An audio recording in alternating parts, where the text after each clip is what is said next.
Nandito tayo ngayon sa Rampiolas. Alam po ninyo, noon po yung aking pong tatay, aking pong papa, dito po sila naglalakad umaga, no? Kaya kanina, pagkagaling po natin sa radio interview, dito po tayo dumiretso at inaalala po natin ito, pag nakikita ko itong mga dinaanan po ng aking tatay, dito sila naglalakad po noon umaga, nagja-jogging.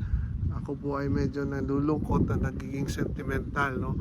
Pero of course, na iba na po ang itsura nito. Noon medyo maliit lang ito, ngayon pinalapad na po ito at mas malayo na at mas maluwag na, no? Ito pong mga Rampiolas na nakalagay, Sorsogon City, wala po ito noon, no?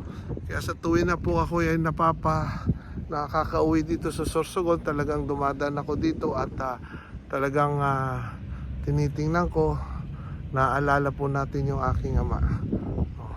Ganun lang po, yun lang po. Magandang umaga po sa inyong lahat.